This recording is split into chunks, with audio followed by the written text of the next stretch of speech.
بسبب ورقة لقيتها في جيب راجلي عرفتو علاش ناوي، وبكيد نسى ندمتو، وبخطة جهنمية جبتلو التمام ووريتو العيالات علاش قدات. ستاج الوحش في كيد نسى. معكم وفاء، بنت عائلة على قد الحال. بابا كان موظف بسيط، وماما ربة بيت. الاب ديالي تقاتل معانا وكان الهدف ديالو نقراو مزيان، واخا قرينا في مدارس ديال الدولة، ولكن كان كيخلص علينا السوايع ديال الدعم. كنا حنا زوج بنات وثلاثة ديال الدراري. انا جيت في الوسط، كان خويا الكبير وموراه اختي، عاد انا وخوتي الاخرين صغار عليا.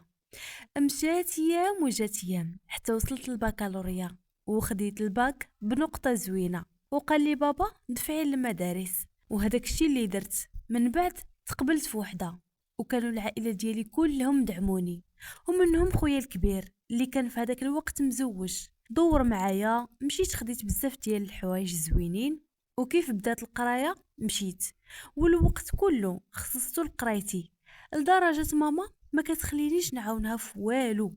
بقينا على هذاك الحال حتى خديت الدبلوم ديالي. من بعد بقيت كنقلب على ستاج، كان بابا هضر مع واحد صاحبو، بقيت كندير عنده ستاج. وفي هذاك الوقت تعرفت على واحد السيد كان خدام تم. نهار على نهار كنتعرفوا على بعضياتنا، حتى لواحد النهار اللي كانوا جاو فيا الخطاب ورفضتهم بحجة انني قريت باش نخدم. نط انا قلت للسيد اللي كنهضر معاه راه جاو فيا الخطاب، قال لي ما توافقيش، راني بغيتك للزواج، وما غادي تزوج حتى شي واحد بيك، وما غادي تكوني حتى شي واحد من غيري انا. المهم البنات كيف قلتها له قال لي غادي نجي نخطبك، وفعلا هذاك الشيء اللي وقع. ووالدي فاش شافوه رفضوا، قالوا لي ياك قلتي ما بغيتيش تزوجي، وملي هكا وانتي باغا تزوجي كان عليك تاخدي هذاك الاول بخدمته وبدارو، والعائله ديالهم كنعرفوهم واللي عرفناه احسن. قلت لهم والو، هذا اللي بغيت. وفي الاخير ما لقاو ما يقولوا لي، كيشوفوني ماشي شي بنت اللي مازال صغيره. قالوا لي دبري لراسك وما تجيش تبكي علينا من بعد، حيت السيد كان قال لي غادي نسكنوا مع دارهم، حيت باغي يجمع باش يدفع في شي بارطما. كنت وافقت واخا والدي يرفضوا، كانوا عليا مغمضين. كنشوف امتى نتزوج به، كان الزواج بالنسبه ليا هو العرس والخروج والمساريه، ولكن مني تزوجت لقيت العكس. المهم البنات والدي كانوا رافضين هذاك الزواج، ولكن انا تزوجت به ومشيت معاه لدارهم. في الاول كان كل شي بخير وكل شي مزيان، ولكن مع الوقت العلاقه ما بقاتش كيف ما كانت. كنت تخاصمت مع لوستي ومشيت في حالي وحلفت لا رجعت، ولكن راجلي مشى جاب اختو واعتذرت ليا، حيت هي اللي كانت غلطه في حقي. رجعت معاه، ولكن ما دوزتش شهرين مقاده عاود ضربت مع اختو، ضربتني وضربتها فحال المش والفار في هذيك الدار. وكانت عجوزتي دائما كتجي من جهة بنتها. المهم كيف ضربنا حلفت لا بقيت معاهم، مشيت لدارنا. ملي جا راجلي جا لدارنا باش يردني، قلت له هذه هي اللي ما غاديش تكون، كري ليا مستحيل نبقى انا واختك في دار وحده، اختك معكسه وانا ما كنصبرش. قال لي صبري حتى الشهر الجاي ونكري لك. صافي بقيت في دارنا حتى داز الشهر. في واحد النهار عيط عليا قال لي لبسي حوايجك غادي نمشيو نشوف واحد الدار الكرا.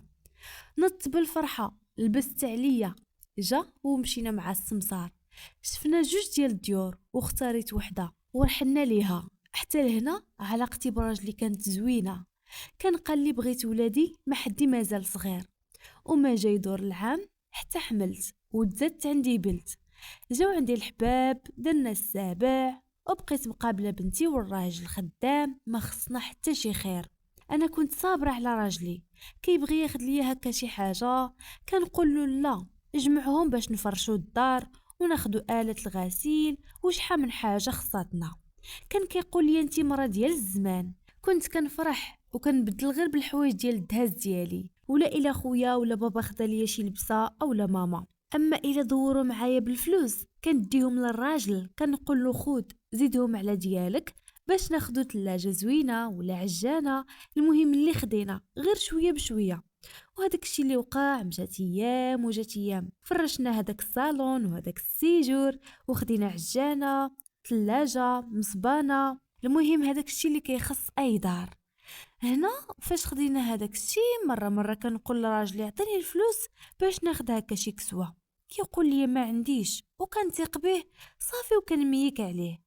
مع المده بقيت كنخرج كنشوف العيالات اللبس كيف داير وهما غير على قد الحال، وديما كنطلب لراجلي هذاك الشيء اللي بغيت، وكيقول لي اليوم ما هاسش معايا حتى الغدا. المهم وليت كنتعرض وما كنمشيش حيت ما عنديش الحوايج ديال الحضور اللي غادي يحمروا لي الوجه. في واحد النهار انفجرت على الراجل، قلت له حرام عليك، حوايجي كلهم حالتهم حاله وما بقاوش عندي الحوايج اللي زوينين. قال لي راه كنجمعوا باش ناخدو الدار. قلت له نخرج نخدم، انا قريت وبالدبلوم ديالي. كيقول لي لا، هذه اللي عمرها ما تكون، وعمرك تجبدي لي هذا الموضوع. كنشوف حتى كنعيا وكنلقى راه انا اللي درتها لراسي. كان كيقول لي في الاول خودي، وكنقول له لا غير جمع نفرشوا الدار. كنشوف هذيك الدار تفرشات وانا وليت حالتي حاله. كنت حتى لهذا الوقت ساكته، حتى لواحد النهار اللي كنت كنجمع التصبين باش نسبر الحوايج. بقيت كنجمع في حوايج راجلي، كنقلب الجيوب ربما تكون شي حاجه باش ما تفزكش، حتى كنلقى واحد الروسي مصيفط الفلوس لشي حد. فاش قريت الاسم كنلقى اسم ديال واحد البنت، وهاد السميه والكنيه غريبه عليا، عمرني سمعتها في العائله ديال راجلي. تم دخلني الشك ومشيت قلبت له التليفون ديالو، عمرني درتها، وكانت الثقه التامه بيني وبينه لدرجه كيحط التليفون قدامي وعمرني قلبته. ولكن ملين درتها لقيت العجب في هذاك التليفون، السيد كيهضر مع البنات، ولقيت حتى هذيك البنت اللي مسيفت ليها 500 درهم. قريت المحادثه وشعلت فيا العافيه، انا اللي مراتو وناقصاني شحال من حاجه وصابره معاه، وهو كيصيفط الفلوس للسيده. من خلال المحادثه ديالو قالت له هي راها مطلقه وولدها مريض وصيفط لها الفلوس، قال لها ديها للطبيب. واش غادي نقول لكم البنات، كنقرا وكنترعد. واجهته قلت له فلوسك كيتشتتوا على البنات وانت كتقول لي كتجمعهم باش تاخد الدار؟ فينا هي هاد الدار؟ شوف حوايجي حالتهم حاله، ما انا من الناس اللي لابسين، ما انا من الناس اللي مبرعين.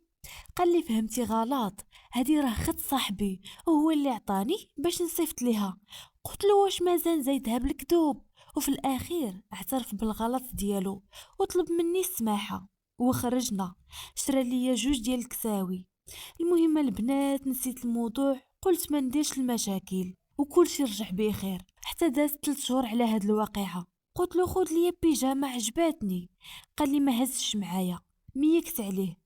ولكن في الغد ليه قلت له اعطيني الفلوس نمشي لهداك المحل ناخذ هذيك البيجامه قبل ما يساليو.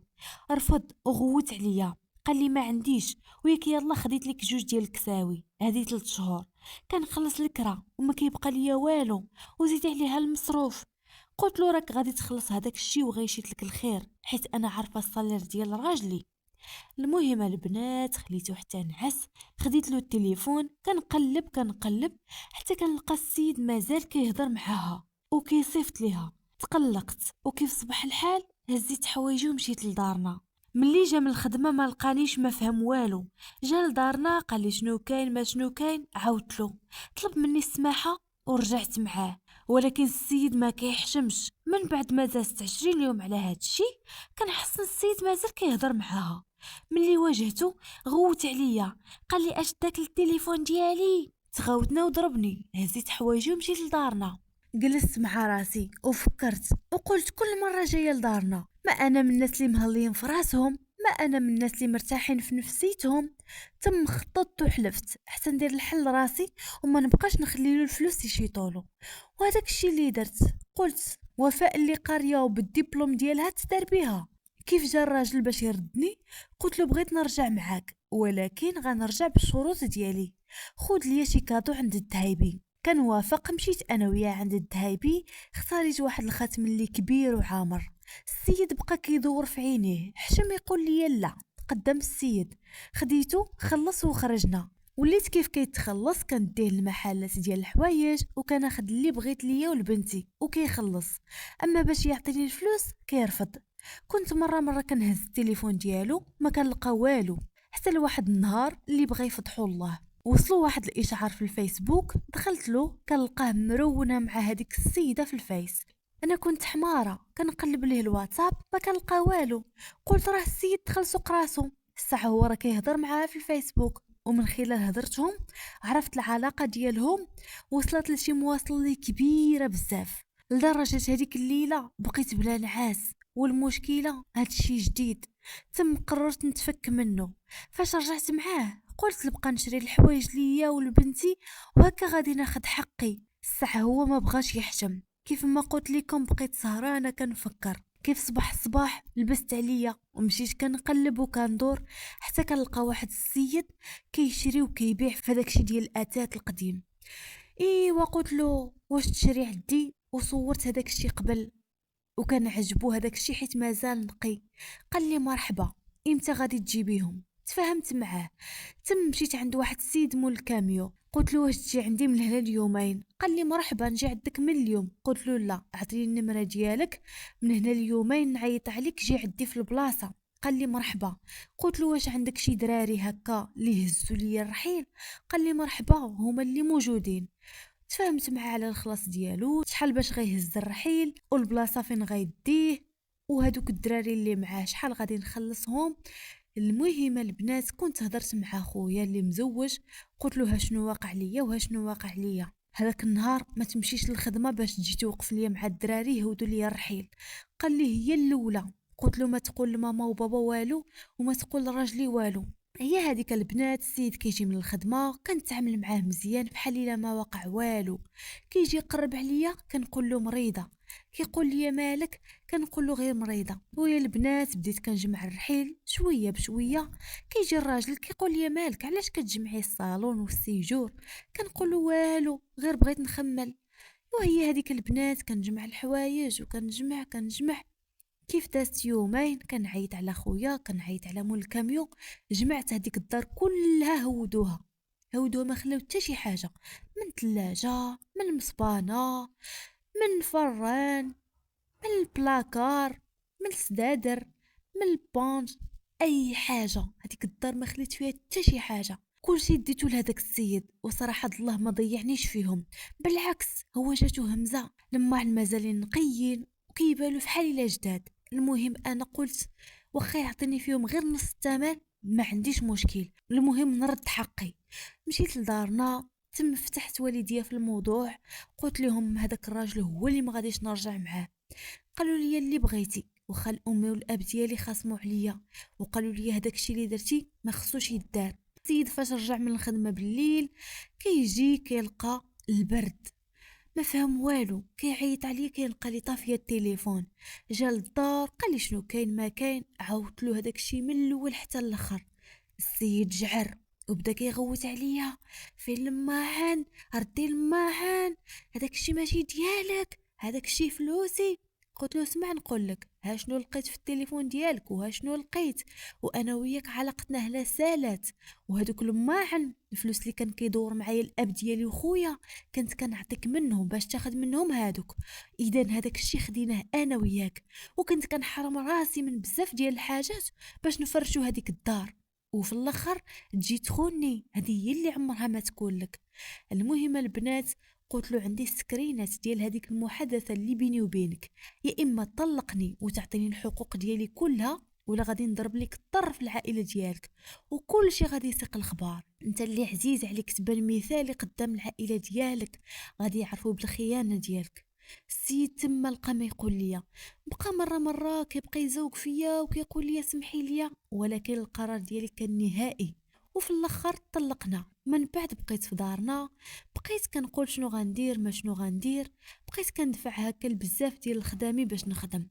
من بعد تقبلت في واحد الخدمه وبديت خدامه، الحمد لله كناخذ واحد الصالير اللي زوين وكنجمع الفلوس ديالي، كنتهلا في راسي ومبرع راسي لدرجه ما جات دوز 3 سنين على الطلاق ديالي حتى ما شاء الله جمعت واحد الحصيصه وتسلفت من عند بابا ومن عند خويا، وكنت خديت واحد البارطمون وكتبتها في الاسم ديالي وبقيت خدامه. وفي كل مره كنرد لبابا شويه وكنرد لخويا شويه وكانوا صابرين معايا مساكن. دابا يا البنات واحد السيد من العائله ديالي جا خطبني وبغى يتزوج بيا، هو ما عندوش مشكل، قال لي بنتك نديرها بحال بنتي، غير قبلي تزوجي بيا.